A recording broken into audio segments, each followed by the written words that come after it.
What's up, YouTube? Welcome back to the channel. Every Saturday, we're going to be shooting this show.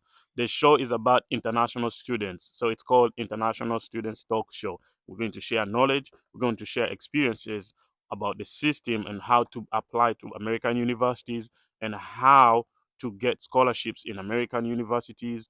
If you're already in America and you want to know more information about American universities, here is your platform. If you're watching us from YouTube, do not forget to check the link in the bio to subscribe on our TikTok pages, to follow us on our other social medias. But I have co-host from the state of Georgia, my sister from Uganda who is doing a PhD. So she's going to be sharing more information on how to get scholarships for master's degree, for PhD, and I'll deal with the undergrad section. Thank you guys for being here. Thank you for tuning in. We're getting ready to start, and my co-host is coming in here in a second. All right, baby. Love you. I'll see you in a little bit. That is wifey. She is going to get breakfast. No, stay here. So, like last time, we had a great discussion. We talked about the things that you have to do to get yourself in position, even before you apply for international as an international student. Before you apply for a university, there are things that you have to do. If you're coming for undergrad, you have to do SATs. And we were sharing information on how you can apply for those SATs. Let's say you're in Uganda. Where can you register? Where are the test centers? What is an SAT? What are the requirements? We shared knowledge. And if you missed last time's show, don't worry, we will go through the things that we talked about last time. But this is the place that you want to keep yourself. Every Saturday we talk about these things and share knowledge, because there are a lot of people out there who would want to come to America through education. There are a lot of people out there who may be qualifying for academic scholarships or sports scholarships, and they don't know how, they don't know the process. We are sharing this information free of charge. How you use it is on upon you, how you use it, but we're going to share our experiences. I personally went through the system. I came here through my undergrad, through academics and slash sports scholarship, and now that I live here, I have a family here, it's only right for me to share the information and the knowledge that I have to help somebody out there who would want to have the same opportunity to come and go to school here in America. And that is why we started this show. My co-host will be coming here in a little bit. How are you doing? Good to have you. Good to have you. Good to have you too. Yes. Can you imagine? I've been again like lost on how to get in, and you've been saying, "Oh, my co-host is coming," and I'm like, "I'm here, but how do I get in?" And I figured out, oh my god, I have to go to guests. I know. Uh Sometimes I also get confused. You remember how I was confused to put us both on the same screen page? It was a little bit hard, but thank God we are here. How are you? How has been your week? How's everything? My week is hectic. Oh, I know. I'm going to have 3 hectic weeks Oh, up we're to going to send you some the prayers. 5th of June. That is when my qualifying exam will be done. So we have this exam Mm, whereby you have to like read all the materials of the entire year, and then like they test you on each and everything you studied to see, are you really qualified to be a PhD student in our um, department? oh, Or what wow. is that? Oh, wow. So yeah, that's for yeah. Yeah, that's why me, I'm not gonna, I never say never, but I'm not interested in a PhD. It's just a lot of writing, a lot of research, a lot, oh my God. A Mm-mm. lot of reading. A lot of reading, and it's just not what you write, because somebody has to go through it. You may write a whole topic and then they just scrap it off. You'll be like, no. Yeah. Yeah, so You can actually submit a paper and then they're like, mm-mm, this yeah, is not it. Or they tell you, show us your data, maybe fabricated it. Or I I don't do that. know. You guys go We have through a to do lot. the epitome of what? Of like knowledge. So I people have know. to run to us for knowledge. So yeah, I they have to test us. You know the myth they say about in Uganda. I used to hear that a lot. That if you're a professor, right, you have a PhD in something, mbu bali bagamba mbu oyo yasoma ebitabo naawunga. Mwana kwetu uonga, me, I'm telling you. That If is, you see my videos sometimes that I post during the week, I know. day. I can understand. Listen, when I was in school, I was playing sports while going to school, and I was also working.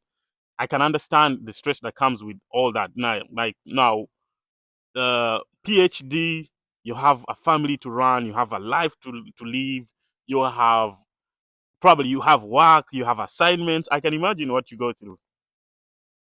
Yeah, It's a lot, but yeah, we're here to represent. amen. But thank you for being here. Uh, for those of you who were not here last time, this is my co-host. She's a PhD student in Atlanta, Georgia, and she will be handling the masters and PhD department. And last time we talked about how to navigate the system. We talked about what you need to do before even you apply to a US university, the stuff that you need to do. If you're coming for masters, what tests do you need to do? Where do you find those tests? If you're coming for undergrad, what tests do you need to do and where do you find those? So we discussed that. And today I wanted us to talk about um, visa, understanding the visa process, how to apply, and the things that you need before you even apply your visa, and the things that you need to take for your visa interview. And then, if time allows, we can talk about CPT and OPT. But today's show is only going to be strictly 1 hour. She has to go for a discussion. She is having exams. I have to go and help my wife with some stuff. So, but we have a commitment to give you guys knowledge and share with you guys. So that's what we're going to talk about. Anything to add on that? I think that is okay. Yeah. That will be enough for the remaining 50 minutes. Okay. So I'll Ask questions, so we have to get done in like 40 minutes. right. So I will Yeah. So give your overview. Give your overview about understanding the visa process. What what you share your experience and what helped you to go through it. Okay. My experience was quite different. Like I always tell people, my experience was the easiest, Mm-hmm. and I think partly because I had funding, Mm. and so sometimes when you have funding, you're not so much worried about. Like, of course, you get that anxiety or something like that. Mm. But like for my case, when I applied for the visa and I went for the I was not even asked any question. Not even which state are you going to, not even like the lady just looked at me and said, oh my god, congratulations. Oh wow. The Lord was with you. God was with you. Yes, PhD. Oh, go make us proud. Oh, your business is approved. That's Amen. all like she That's said. the best feeling. My fingerprints. That's Yeah. the best feeling. Yeah, like it nothing like I just reached there and then say fingerprints please, then I put there my thumbs and then my like my hands. Yali muzungu. Yali muzungu. Yeah, yali muzungu. Yali mukazi na muzungu munange. Wa Katonda wakola ebyewunyisa. Ate na yali yakabije kutika abaana nga oba bataano. Wow. Kati kuddako nga tugenda oyo yotanaba kukkirizaako anyone. Oh no. Nengendawo munnaye netekako fingerprints. But I think partly because ebintu by'etusubmitting we have to be very I think we have to be either very careful about the things that we write that we are applying for that visa. Mm. Because there are so many questions that they ask on that paper. Right. And number one, during the visa process, one thing that I want to talk about is don't forget to pay the savior's fees. Absolutely. Like some people, like, oh, I'm going to go into the visa process. But maybe some people don't even guys, I don't even know that I'm supposed to pay the savior's fees. Till when a colleague of mine told me, oh, Doreen, by the way, before you go like for your interview, you have to pay the savior's fees. Of course, they will tell you that you have to come with that receipt. Then some people don't understand it. So, Colin will talk about what service means here in the US. So you pay that and you have that receipt. And then also number two, in Uganda, I think we only pay in Centenary Bank. That's the only bank that we accept for like American Embassy, yes. Yes. mostly F-1. I don't know whether even other visa types also pay centenary. Yes, it's the designated bank for American embassy in Uganda. So Mm, it is the only bank, and mm, I went to Mapera. That is where like I paid mine from. mm, Then like so after that, of course, like you submit your stuff. They right. will tell you, they will ask you to take an American photo. Mm, That American photo that you it is the mm-hmm. same Passport photograph. sized Because photo. even when you're applying for the visa, they're going to upload that photo. But still, they will also ask you to come with photos.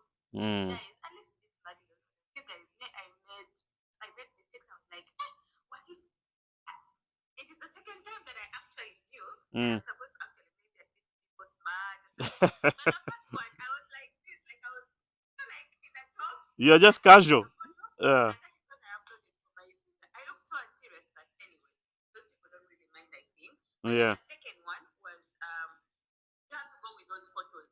Now that is the photo that they will put on your visa. Absolutely. So On the if you face want of to your go to visa. put in Yes. a t-shirt and a cap, woman. If Yes. you want to be, in a suit, woman, like anything, as long as you just be smart. Yeah. So that is you go with those photos. And then I feel like what you submit there, Mm, those guys have already done background checks. That is why they give you all that time. mm. They after you book for an interview, you have like a month. So I think they are using that month to check your social media, to check Oh, your yeah. what. So you Yeah. have to even be very careful of what you post on social media, Yeah. what you talk about the US government. Because honestly, I feel like if you're those people that are always talking about the US government in a bad way, or you're against other people's rights and blah blah blah. Yeah. You gotta be careful what you say. Yeah. Because they Yeah. use that against you. So, okay, let me go through a few of the points. Thank you very much. Those are very, very nice points to iron out to people because a lot of people don't understand. We as a culture in Uganda, we don't really read through documents that much. I was like that. It's not until I came to the US or when I was about to come to the US that I started reading stuff. But when you read your DS 160, that is the form that you apply, your information that you put there, that is the information they will use against you. Now, if your information is up to par, nga buli kimu kye wawandiise kikwatagana n'ebyogenda okukola mu America, your questions are not, they're not going to ask you a lot of questions. Maybe that's even why they didn't ask you a lot of questions, kubanga ebintu byo byali bikwatagana. Okitegeera? Yeah, don't lie. Just be honest. Because at the end of the day, those people who are going to interview you, abo abantu basoma psychology, they know human psychology. They are humans, yes, but they have a skill to detect someone when they are lying. Omuntu waba alimba. Okitegeera? So the other thing I wanted to talk about, the service fee. What service is? That is if you're coming to higher institution in America, kiringa oba ogenda e Makerere oba ogenda ku university yonna mu Uganda. There is a fee you pay to higher institution. Waliwo fee gy'osasula basobole okukuregisteringa mu bitabo byabwe. It's the same thing here in America. It's the fee that you pay to higher institution if you're going to become enrolled in any institution. So that fee is a mandatory, you have to pay it. And once you pay it, it reflects on their side. They might or they might not ask you the receipt. Sometimes I've seen people who have been denied because they didn't have that receipt. Can you imagine? And Yeah. like on the form DS60, even I think they put it Yeah, there. it's there. Like in those requirements, they send you like a bunch of instructions. So in the instructions, because they even tell you Mm, come with your instructions, mm, like at the time of the visa interview, like you should carry your instructions. mm. Because in the instructions, it is even there. You have to go with that receipt, that CBS receipt. Yes, so you have to pay that. When I came in America, I used the Centenary Bank. That was the designated bank. Like right now, the Centenary Bank is replaced. Is it called CIT Bank? Because I have somebody who has just come, and I helped them distribute this. It's the Centenary Bank. Yes. So, um, anyway, that's what we know. We are only sharing our experiences to guide the people who are interested in coming, because we cannot talk about what we don't know. And what we are sharing is 100% our personal experience. When we talk about your DS 160, the information they're going to ask you about is your personal information. You know, let me give you an example. They're going to ask you the date of birth for your parents, for your dad. If you don't know, say you don't know. Don't guess. You know, because imagine they ask you a date or a year that you put in there that you don't remember. Because if you're just guessing, you're not going to remember. And a lot of people don't even revise because once you finish applying, bakuwa copy yeah information jota them. That copy they tell you do not bring this for your interview visa interview, but you can revise that copy. Osobola revisinga nomanya biki bye wawandiise kubanga it takes time for you to go for your interview. Osobola applyinga mu mwezi gw'okutaano n'ogenda nga mu mwezi gw'omusanvu oba ogw'omunaana for your interview. So there is a little bit of time. Take your time, study the DS 160. You're not on pressure. Eyo form osobola ogikolera ebbanga lyonna ly'oyagadde. Osobola savinga information. Just making sure omanyi wa gy'ogenda. Information essomero gye likuwadde. What the school has given you is what you put on that in the questions because they're going to ask you the addresses. And then also there are parts where like they ask for your zip number. In Uganda we don't use zip codes. Just click where it says we don't use it. Yeah, yeah. So don't be there putting two. I've seen people put 256 because I've helped a couple of friends when they are going through their DS 160, and we are going through their forms and then I see zip code 256. That's not a zip code. That's a country code. So it's different from a zip code. So just pay attention to the details in those fields so that buli kimu ky'owandiika nga si kya bulimba nga kya mazima so that tebagenda kubuuza bibuuzo bingi. I want to share this experience that my first visa was actually denied. But it was my mistake because one, najuzeyo DS 160 nga mpapa. I did not pay attention.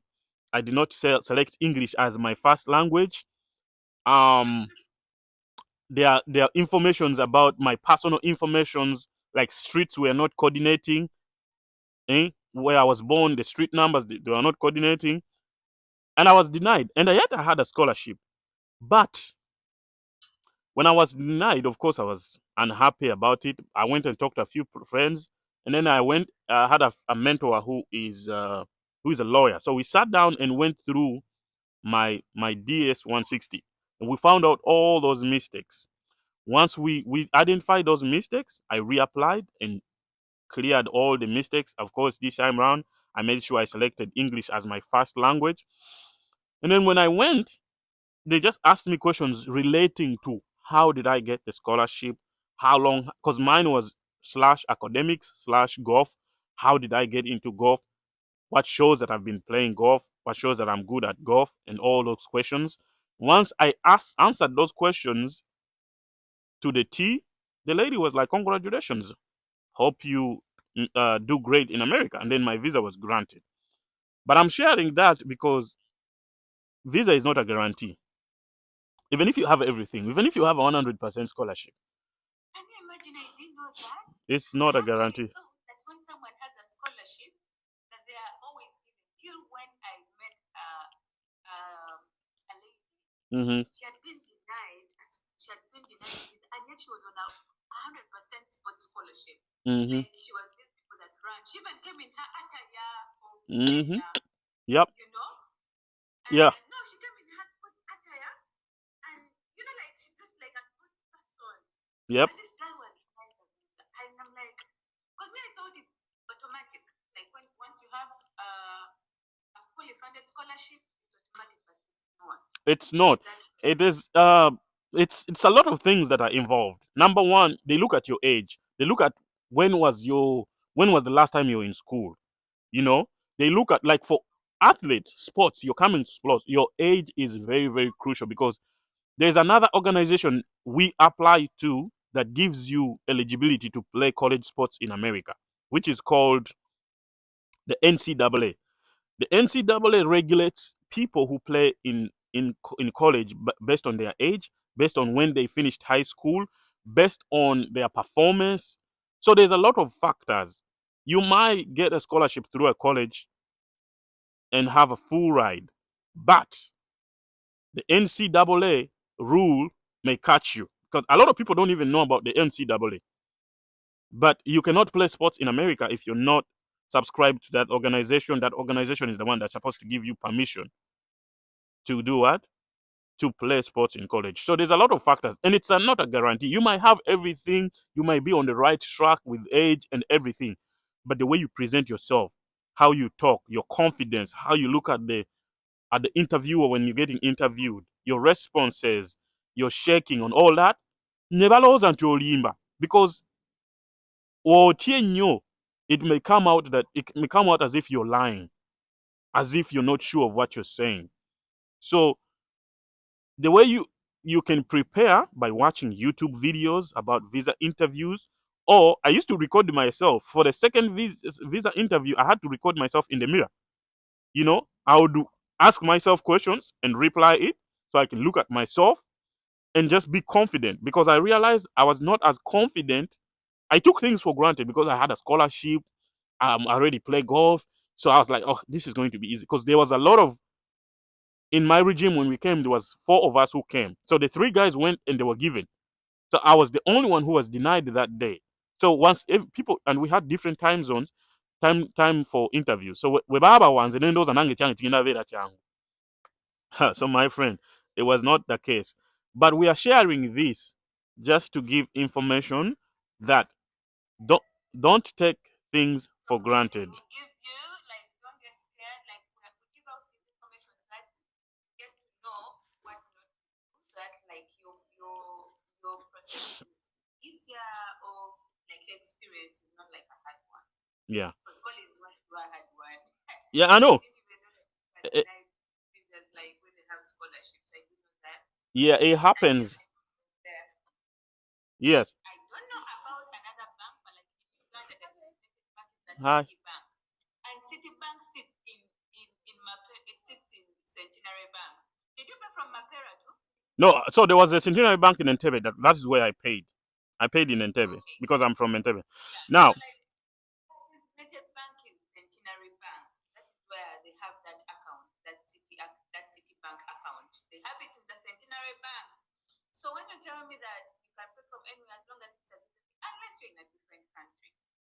But the time we were in Uganda, guys, like they even put it in the instructions actually. yeah, we will give him time up here to come and speak. But we cannot go back and forth with what we are sharing. We are sharing our experiences. You will also say what you want to say in a little bit. I know you sent a request earlier on, but the time for request is not now yet. We are going to let you come here and speak, and then we will analyze. Because at the end of the day has to end.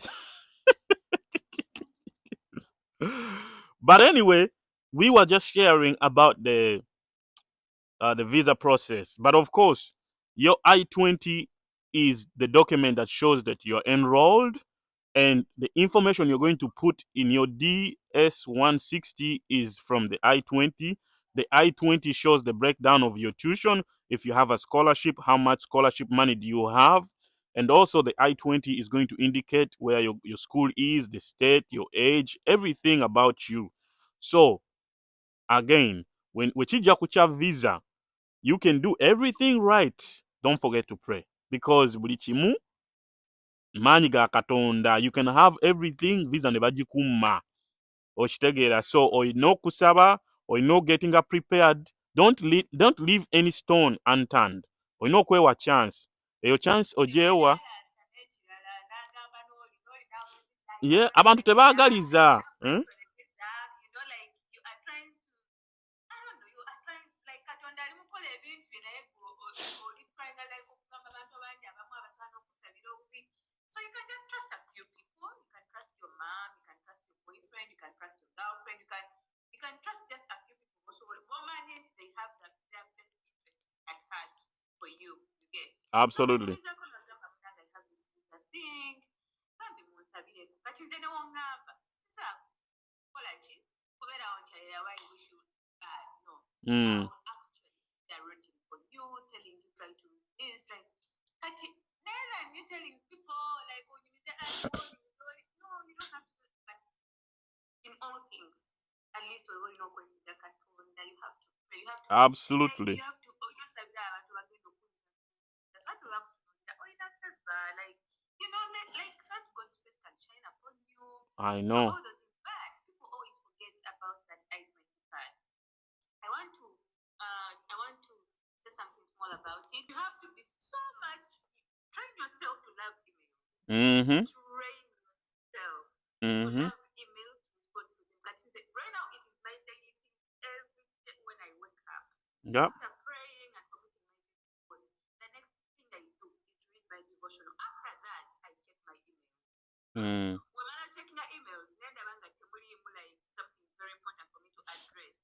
Now that's when I can go to WhatsApp, TikTok, those things. But you have to train yourself because I missed out information. Guys, I missed out on housing at first because they sent an email. Excited. I don't know. Nenga email magendo on a room contract to college to execute it. But because I don't you please I tell you, in America, there's nothing like sorry. If the deadline catches you, it has caught you. Nothing. Teri ebyo mbusimanya nyina gwemanyi tebiriyo. Everything has a due date. Once you fail to execute, you're gone. They send you that email, you have to email them back. Guys, stop writing in shorthand. Train yourself to not write it. Because anyway, I'm even thinking that if you were born below 2005, 2005 and below, please, you have to know that now that you're shorthand. Absolutely. If you know you're in second year, third year, things of writing shorthand, stop them. And number two, you have to always double check what you write. What do I mean? That if you've written an email, make sure you read it before clicking send. Punctuality, is it punctuated well? Is it punctuated well?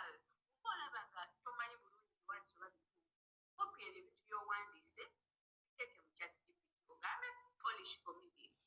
Yeah. It will polish it for you because they're going to be your words, but just going to polish and maybe improve on your grammar, blah blah, those things. Like polish, then on my launch copy or disomemo again before returning it.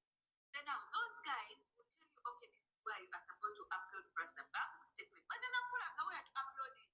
Now after uploading the bank statement, you have to take some time before they can now process your I-20.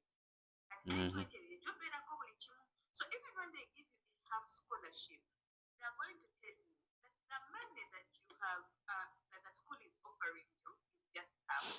We need a bank statement. Again, this other money. Like my friend recently, these PhD students that I talked to. So now, like one of them, I told them, oh, there's some process looking for students go on and what and like apply. So now when he applied, the professor didn't have like enough funding. So they gave him, because his tuition fee is supposed to be 60,000 and I think breaking down tuition and blah blah blah. But they are giving him 50, I think 52. So katikulikoanga like around Kenda Kanana. But they couldn't give him an I-20. So you have to make sure that whatever like 52,000,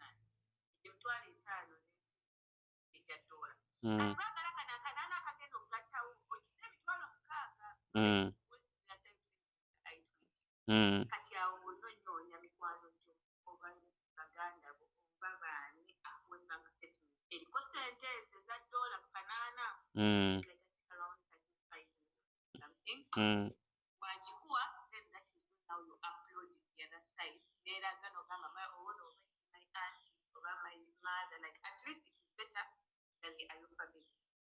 And also, like on the same issue, the bank statement, right? Even me, I needed to have $7,000 to top up on my tuition for my scholarship. My scholarship was 85%. So the other remaining percentage, I had to come up with the money, but I didn't have it. I come from a very humble family. So my mentor, who was helping me, gave me a bank statement. But what he did was he wrote a letter on top of the bank statement addressing that how he knows me, my relationship with him, and why he's helping me. He's going to be my sponsor to cover up the 7,000. Even though technically he was not, but just have a formal written document with that letter, with the bank statement. Yonna alina omuntu akuwa bank statement waba asobola kuwandikira ebbaluwa egenderako ku bank statement eyo kuba osobola okuwaayo eyo bank statement ne bakubuuza why is this person sponsoring you oba okitegeera okunyonyola n'omumwa yampandikira ebbaluwa era bambuuza why is because omuntu ayampa bank statement muntu w'amaanyi mu ggwanga okitegeera ate nga teyali we were not related we were just golf buddies that we used to golf together ne bambuuza why is he sponsoring you ne mbagamba because I've known him for a long time but he wrote me a letter if you don't mind you can look at it okitegeera nenjimu omukazi n'agiyitamu mu letter omusajja yannyonnyola how long he has known me I'm a good humble kid I just need an opportunity blah blah blah and that's why he's taking a chance on me you know because yawandika ebbaluwa eyo it was very easy for the lady to understand okay this is genuine ono omuntu bamuwadde ekipapula kino ekya bank statement not because baagala just akimpe okukindaga nti akirina no but because there is a reason there's a story abazungu baagala nnyo something that has a story the why so oba osobola omuntu asobola okuwa bank statement akuweereko n'ebbaluwa elaga who you are elaga why elaga the reason why they are taking a chance on you that is very very important anyway we're going to go forward and on your thank you baby application process. Because even if you start with the application process, thank you but when you lovey have your I-20, it's just a waste all of right time. Kubanga bajja kusaba ate information gye weetaaga ebeerako yo I-20. yeah, absolutely ate n'ekirala nyoonya university egenda kukuwa scholarship ne bakuwa scholarship katugambe nze my first scholarship was 70% and I wrote an email to them I was like look guys I'm coming from a third world country I'm a single parent kid my mom doesn't have a proper earning and my only ability is I want to come I have good grades but I want to come and perform on the golf team if I could just like give them more money I can make it that is how they raised my scholarship from 70 to 85% also what ebintu bino oyogera amazima oshega and then the school gave me a new I-20 you just share your story and be genuine if you're genuine someone even if it's words somebody omuntu asobola otegeera nti ono omuntu ali genuine from ebintu byawandiise so totya kusharinga your story totya kulaga embeera gy'olimu ge mazima go it's your truth and that's how you will find your match that's how you will find the school that will take a chance on you because also these schools by the way what we don't know nti gana amasomero amanene agayina capability okuleeta aba international student the more international students you have the more federal funding the school gets the school gets federal funding so abantu abasinga tebakimanyi okitegeera so the school will take a chance on you but they just want to make sure omuntu oyo gwe tuwa chance is it genuine do they need the chance that is all when you get an opportunity you get the visa what should you do questions should you take until you come here you can share on that Mhm. I feel like that housing part, some people don't talk about it or we don't address it. But university housing is so good, Collins. I think you'll also tell us about how Mhm. because right now I'm in university housing. Mhm. I had even to just cry Mm. because I had missed the other email that I told you about. Mhm. So you have to. So when you get your I-20, you apply for university housing. You can go to that university and be like university housing in the University of North Carolina. Mhm. So if you're going to be like a graduate student or you're going to be an undergrad student, so you have to search for housing.